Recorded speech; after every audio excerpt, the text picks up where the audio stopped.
if 83% of the cards don't work with a deck strategy, basically then a mono deck 1/8 works. gay. Stop Like, with the degenerate decks, and Kappa. that's technically true. The problem is that's never gonna be actually true. Like, you're right. If 83% of if your deck with 40 cards somehow the laws of the universe conspire to make it such that it just happens to want to use all of the cards of the same color, then yes, a mono deck could work. But the probability of that is insanely low. That basically can't happen, right? Okay. Yeah, this thing. Revive a random allied champion with the highest power. Yeah, very, very, very broken. That's true. I find myself preferring mono decks and MTG all the time simply because colors tend to be specialized, and if my deck is the same specialization, then the other colors just get in the way. Well, in MTG it's very different because you have a land system, right? I mean, if you just run like 2 cards of a different color, then you have to eat the cost of sometimes not being able to play them in the land. In this game, there's literally zero reason not to run at least like just a couple cards of another color. It doesn't affect you negatively in any way, other than decreasing your allegiance by like 5% success rate, which is always going to be completely irrelevant. Okay, so let's go ahead and what do we want to play? I think we should just jump into some games. What do we have to mess around with? We've got our Vlad deck, and we've got these Lux things we want to try. Old Poro deck. You know what? I think I'll play this deck like 1 or 2 more times. This is a Lux deck, Kazuma's Shaw. I don't like this version of the deck. I played it only like 3 times. I would be pretty surprised if... I mean, 3 is a small sample size, and when I say I played it 3 times... You know, I didn't dislike it because I lost games. I disliked it because of, like, how the ratios just ended up looking. I'm pretty sure playing this deck more won't make me feel better about this deck, but, you know, I'll give it a try. We still all of our resources on Lux. PP hands. This is a good opener for this deck. It's about as good as an opener for this deck can actually be. I think I keep all of it. It's like the worst curve imaginable, but, I mean, kind of need to keep it.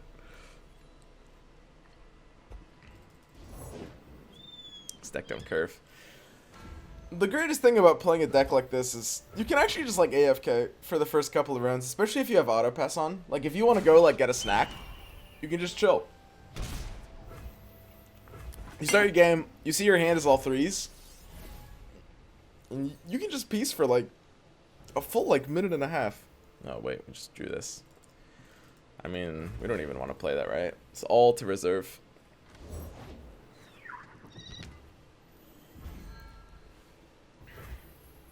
Expedition feels pretty meh after some time. Certain cards are just kind of broken and the draft process feels pretty limited. Anyone else feel kind of similar? Maybe. I didn't play it a ton. I like it in theory, but I don't mean, maybe you're right. Maybe I will play it more and I'll feel like it's just kind of meh. So what do you mean by the draft process feels pretty limited? Because I feel like I would say the opposite. Just based on not having played it a ton, but kind of looking at the fundamentals. Run Remembrance in this deck? I should. I don't think I have enough to craft Remembrance. Why do you think it's called Limited? Yeah, I mean, exactly. So, we're just going to get both of our assembly bots on the board and just start smashing, basically. So, 4 mana up. See what Flash of Brilliance does. We might play Conservator. This guy's got Challenger, which is kind of annoying, but he can't attack this turn, so we can make our bots big enough. So that pulled a Scrap Dash Assembly, which means we can just play 2 Scrap Dash Assemblies. Suddenly, my board is looking very spooky. So I think the most important thing about this situation right now is, you know, we want these bots to be pretty big. So the interesting thing about this is we would want the Flash of Brilliance to be played on the same turn as Lux. And that's kind of part of the point of Flash of Brilliance's position in this deck. Ted, we have a pretty spooky board all of a sudden. Part of why Flash of Brilliance is just kind of good in this deck. Man, I mean, at Quick Attack, you know, I love my assembly bots, but I'm not going to mind. Especially if, like, Because Lucian, he needs to see her die. I've seen an allied Senna die. So, like, if he trades that, I'm pretty happy. I could attack with everything. Let's just attack with these for now. I kind of like the idea of these as, like, blocking chumps. As much as I like my assembly bots and as much as I want them to have a valuable feature, I'd rather kind of play around his gameplay, I think. Have you played those Hearthstone dungeon modes where you add cards to your deck with each boss beaten? The drafting there is kind of similar to this game's drafting. No, I haven't, actually. That's the, Kobolds and Catacombs. I guess they went back and did more after that. So, pretty interesting. He's about to attack. He's got Challenger on the 3. We've got the Mystic Shot. Now, as I mentioned, at turn 6, we want to play Lux into Flash to immediately level up our Lux. And in doing that, we need, if we want to guarantee that, we need to keep a 3-drop in hand. So this is actually curving out very, very perfectly. We can go ahead and Mystic Shot. We actually want to do that after he attacks. I mean, there's kind of no reason to do it before he attacks. It's just, you know, you want to be reactive. If he's going to challenge or something, I mean, if we kill it anyway, it doesn't matter that it gets dragged over here. It can't block anything else, but it probably didn't want to block anything else. So a couple of 1s, pretty easy play for me. We're going to, like, jump a couple of things out, go ahead and kill this Rhymefang Wolf, use these as trumpers, basically just saving 10 health in these cases, and we'll keep this alive. I mean, obviously we wouldn't have minded if the bot traded to the Senna earlier, but, I mean, if we can keep it alive, we will.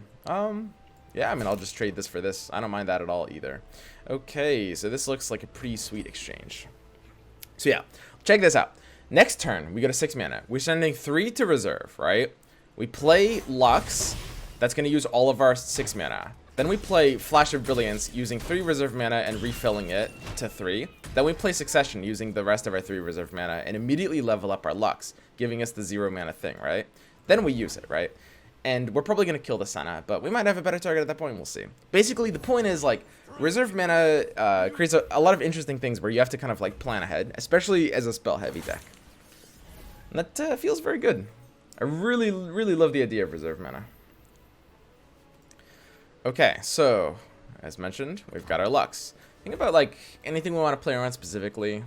He's running, like, a Demacia Freljord, like, Lucian deck, which is kind of weird. Lucian typically wants to be run in, like, Demacia Shadow Isles, I think. Just put this down. Let the light guide you. Not really anything fancy enough to play around here. To, like, to use something crazy. Reserve mana is super clever because it's also a nerf to curve decks. Right, exactly. Like, Hearthstone has gotten so much criticism over the years for, you know, I mean, the worst metas in Hearthstone are always just, like, where you just draw stuff on curve, you know. And there's so many decks that they just draw their stuff on the curve, you know. I mean, I remember, like, there was the Shaman deck and the Paladin deck, like, back in the day, where it's just, like, draw your huge bombs on your curve, and you just put pressure, like, 3 turns in a row for free, and it's just pretty crazy when that happens. Okay, and Succession to proactively summon the Vanguard. And again, this just levels up the Lux immediately, so that's one of the nice things about Lux, and definitely why Flash of Brilliance is in the deck. Obviously, we're double triggering the assembly bots as well, so when this deck gets an opening hand that's very flexible, it does pretty well. I think I would make this deck a bit like, I would curve it earlier. I definitely wouldn't run Mage Seeker Conservator. There's a few cards in this deck I would change.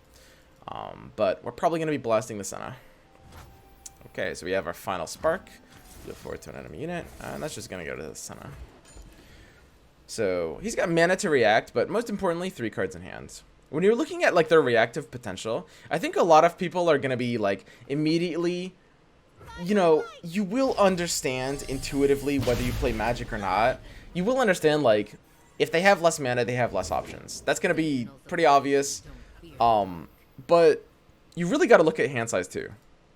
Hand size is a really, really great indicator of the probability that they're going to react to any specific thing, or the probability of them having a specific answer, right?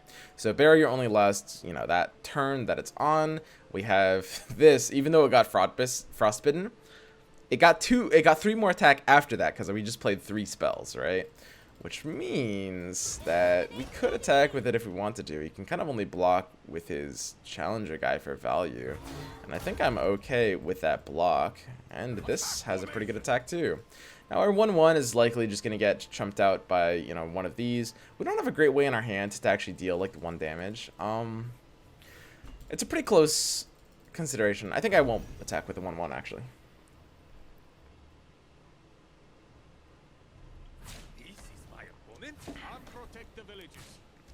Okay, this looks good. Now the 3/3. So the 3/3 looks kind of like a bad trade into the 3/5, but I don't mind this at all. His 3/5 has Challenger, which makes it pretty scary. I don't have a lot of things in my deck that can straight up deal 5 damage, right? Like, I can't Challenger him. I'm gonna have to 2-for-1 myself into this Challenger, and I don't mind that. I have so much resource gain. Like when I get my next Final Spark, now it's in kill range because now it's not a 3/5 anymore, right? Or if I drew into like a Mystic Flare or something that dealt like 3 damage, you know, we now have ways to kill that. And my 3/3 isn't doing as much. Challenger is pretty spooky. I don't want to let that, you know, do anything crazy. And let's just put another assembly bot on the board. I mean, this is like, I think a refined version of this deck could actually be pretty solid. Keep in mind, we are drawing fairly perfectly. Oh god, he takes the Challenger here, and we have the Nuts Prismatic Barrier, so that's pretty unfortunate for this guy. He's got to have an answer, but his 2-card hand makes it a bad option. I think that's a good play on his part. It looks like he just kind of played into us, but when you're in his situation, you have to assume I don't have the answer, I think. So it's not as if he could have really played around this. Maybe he did. Frostbite is going to keep his thing alive, but that's okay.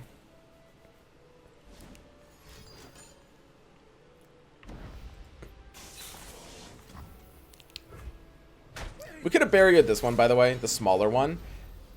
And then hope that the bigger one like survives at 1 HP, right? But the bigger one obviously is like more important to protect and keep alive, so I don't really want to do that. I'd rather just like play safe with the one that already has more attack accumulated, because we're pushing lethal next turn, probably off of an open attack. Open attack looks pretty good here. This is not the kind of deck that normally wants to open attack, but we have no proactive plays, so we've got to lock him out of options. Let's just go. This is the stick it in him kind of turn.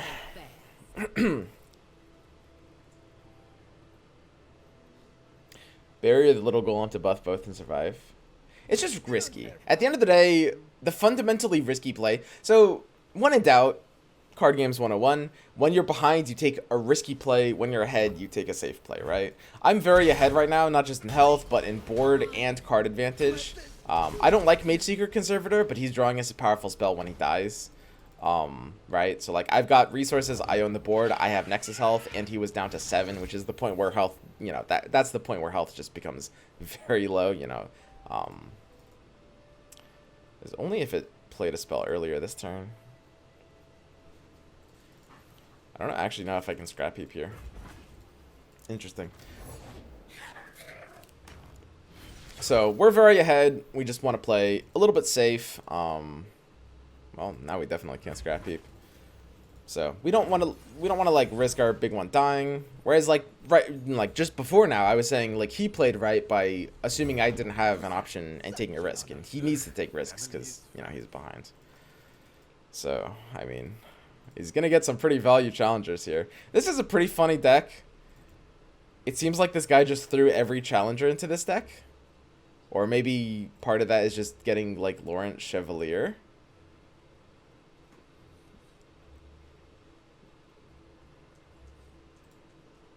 I mean, Challenger isn't really a synergy point. I think he's just kind of trolling. Could be the quest to play Challenger minions. Ah, maybe that's it. I mean, I kind of... Yeah, that may be too... Maybe right. I would say, like, it's important to recognize when something isn't, like, quite a synergy, but you're just kind of stacking effects on one another, right? And Challenger actually has diminishing returns. Like, you don't really want to be running more of it. unless I'm missing something, I don't think there's a card in the game that buffs all of your challenger units or anything. There's no, like, there's nothing that compels you to run a lot of that kind of effect, right? So, we can go ahead and scrap that here. Challenger plus freezes is pretty good, but this guy is just crazy. Yeah. I mean, at the end of the day, Challenger is always going to be something that, like, has diminishing returns, right? Not accelerating returns. And the whole point of synergy is, you know, accelerating returns. Typically, synergy in games is like, you play weak things that get better the more you play of them. Challenger is a strong thing that gets worse the more you play of it, right? Okay. And he's out. But this is the version of the Lux deck that we are building. Real quick, I'm going to go ahead and pop into the build to see exactly, you know, what it is. And where we might change it up a bit. So it's this version. This was just the imported version. Kazuva sent me his shell. I think I would change quite a bit about this. I don't like Mage Seeker Conservator. I mean, this is, you know, initial impressions, so who knows. Mage Seeker Investigator is good. It's probably fine as a 2 of. I would definitely add in, like, the 6 mana Remembrance. This, I think, is a pretty powerful card. It's a good replacement to Mage Seeker. Like, I just basically forego the 1/1 body to just make sure I know I'm getting a spell that doesn't suck, right? So it's sort of a replacement for kind of the same thing, you know? I think it's just too top-heavy. I don't like two Shot Barrage, 2 Progress Day, 2 Karina. I think that's insane. Way too much late game, and you just play into a lose condition of dying early. I think these decks, especially because of the nature of Assembly Bot, want to be a bit more tempo-oriented. Karina isn't really needed. Maybe not. I don't know. I mean, at 8, she was pretty needed. At 9 mana, I could see her being a 0-of, possibly.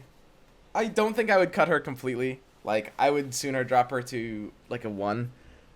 If I wanted to, like, you know, escape that late game. But, I mean, I think she's a decent part of the payoff. Kind of comes down to, like, how most of the games play out. I mean, a lot of it is fairly good. There's definitely a couple things I would change. And I don't mind the idea of going Lux Heimerdinger. I actually think that the efficient version of the deck should likely use Lux Heimerdinger. My vision of the deck would be Lux Heimerdinger with a lot more early game. Like, I would Heimerdinger.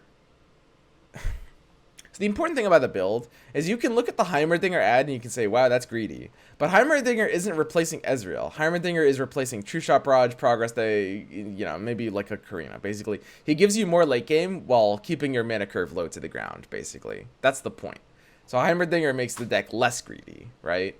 And I don't really like Ezreal that much. So yeah, I would personally run Heimerdinger in this deck if I had the resources to craft what I would need for it. Okay, so maybe after this we can make our own version of the deck.